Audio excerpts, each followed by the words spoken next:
Today I'm going to be talking about the UK's value-added tax system, also known as VAT for short. I'm also going to be touching on the considerations to think about before you actually register for VAT, as well as the VAT registration process, and more importantly, whether it's actually worth your while for you to register for VAT. Now, first thing you might be thinking about is who actually needs to register for VAT. Well, in the broad scheme of things, anyone can register for VAT, but more importantly, I would say that if you've started a business in the UK or you're thinking of starting a business in the UK, then VAT is definitely going to be something that you will want to think about at some point of running your business here in the UK. Now, the key issue many business owners tend to face is actually thinking about whether or not it is going to be worthwhile for their business to become VAT registered. And I think to get to the bottom of this question, it's important to think about some considerations, some other questions that can actually lead you to making a conclusive decision around whether or not for your business it's going to be worthwhile for you to get VAT registered. Now, one of the questions to think about, first of all, is who needs to be VAT registered in the first place. Now, if your business has an annual taxable turnover of £90,000 per year in any 12-month period, then you will need to have your business VAT registered, okay? And the implication of this really means that your business will now have to add VAT on top of the selling price of any products and or services that you offer to your customers or to your clients. So it's very important to bear this in mind, that until you reach the threshold of approximately £90,000 in any 12-month period as your annual turnover, you do not by law actually have to get your business VAT registered. You still can, but you do not by law have to do this. Now, we're going to be touching on other questions to think about before actually making the final decision as to whether or not you should get your business VAT registered. Now, you might be thinking, well, Tess, I still want to register my business for VAT, but my current annual turnover is less than £90,000. Can I still register my business for VAT? And the short answer to that is yes, you can, but you must make sure that all of the products or services that you are selling are not VAT exempt, okay? So it's important to ensure that you look at the goods, you look at the products that you're selling, and you check what classification of VAT they fall under. If they all fall under the VAT exempt classification, then you are not going to be able to register your business for VAT.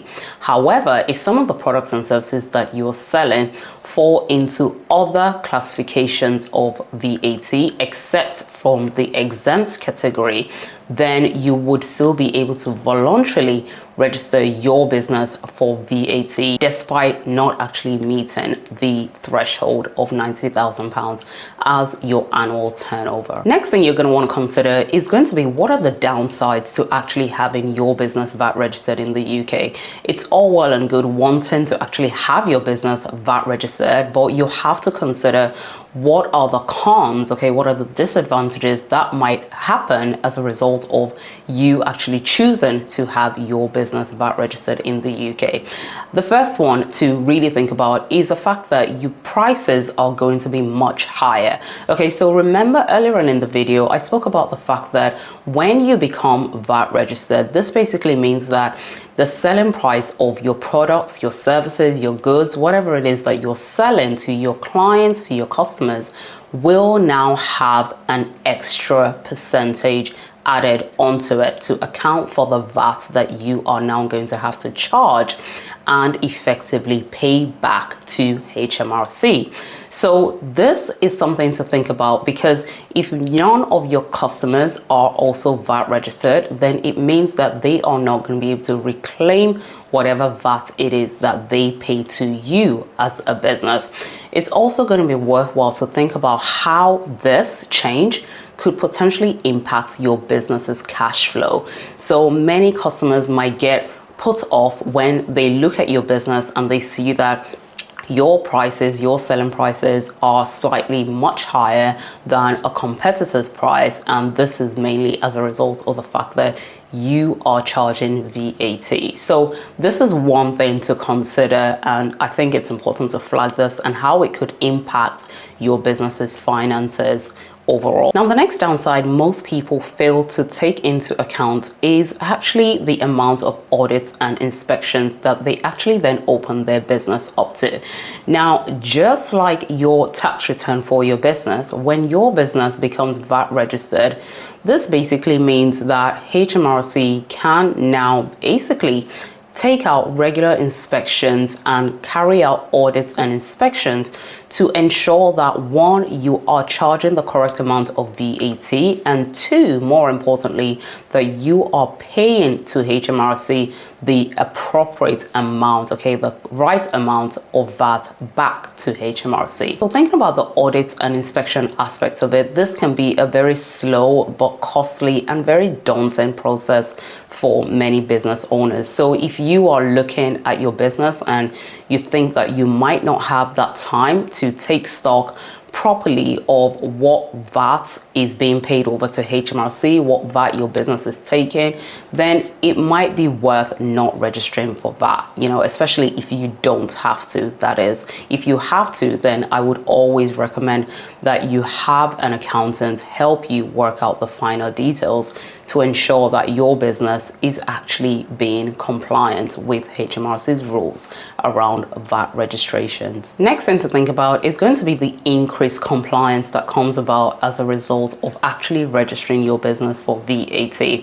Okay, because once your business becomes VAT registered, this basically means your business is going to have to be filing regular VAT returns. Now, this is separate to your annual tax returns that I've spoken about previously on this channel. You will have to now file what we know as a VAT returns, and usually these are filed on a quarterly basis to HMRC. So it's important to think about the administrative process, you know, the time that it's going to take to actually take on board this additional burden of having to complete VAT returns and send them over to HMRC. You'll also need to make sure that you are staying on top of whatever the regulations are saying in relation to UK VAT, because as you may know, the UK's tax laws change on a consistent basis, and that includes the laws around UK VAT. So it's really important to think about whether or not this is going to be worthwhile for your business to get involved in. Now, I would say that if you're a small business, if you're a really small business and your turnover is not up to the threshold that means you have to legally, you know, register for VAT, then you might want to consider waiting until your turnover gets to that point, unless of course there are other reasons as to why you believe you want to have your business VAT registered, or you need to have your business VAT registered. Okay, so let's quickly look at the VAT registration process if you're actually looking to register your business for VAT. And it's really as straightforward as going onto Google and searching VAT registration UK, and you want to click on the link that takes you to gov.uk, okay? So I'll be sure to leave this direct link in the description box below as well, so do check out for it there. So what you really want here is to first of all go to where it says how to register for VAT, okay? And what you're going to need to consider here in terms of the requirements that you need is what sort of business entity are you, okay? Are you a limited company? Are you a sole trader? Or are you running a partnership here in the UK? Because depending on the type of business entity it is that you're running your business through in the UK will determine what requirements you're going to need to provide in order to actually register your business for VAT. Now, if you have a limited company that you want to register for VAT here in the UK, the information you're going to need will include your company registration number, your business's bank account details, your UTR, and details of your annual turnover. Note that you're also going to need details regarding your self-assessments, your corporation tax, and any details for your pay as you earn. Whereas if you are running your business in a sole trading, structure, i.e. you're a sole trader, or if you're running your business through a partnership structure, then you will need your national insurance number, your passport or your driving license, your bank account details, your UTR, and also details of your annual turnover. They will also require information regarding your self-assessment tax return and your pay slips and P60. So once you've assessed what requirements you actually need, you can simply go click the button where it says start now, and you can start the process. Okay, it's basically as straightforward as you setting up your government gateway details. You might already have government gateway details from when you actually opened your company or when you started your sole trading business. Okay, if you already have that, then you can basically log directly into that account.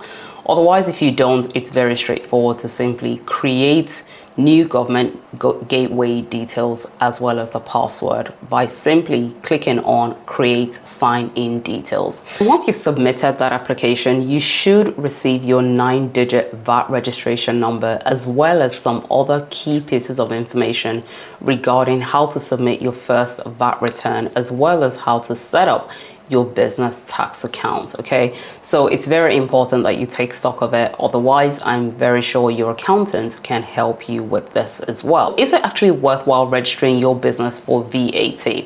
Well, I think the answer to that question depends. Okay, and it depends particularly around what type of businesses you are having transactions with. So if your business is also having transactions with other businesses and companies that are VAT registered, then it could potentially be worth your while as a business to have your company, to have your business actually VAT registered.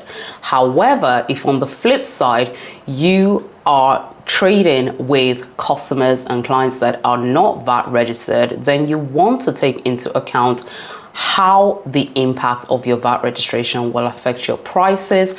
You also want to really think about whether or not the administrative cost to keep on top of those quarterly VAT returns is actually something that is worth it for your business, particularly if you do not have to legally at the stage of running your business register for VAT. Hopefully this video has been helpful. Do make sure you click the link down below to subscribe to the channel for more information like this, and don't forget to share this video with a fellow business owner that might find it useful. Thank you so much for watching, and I will see you in the next video.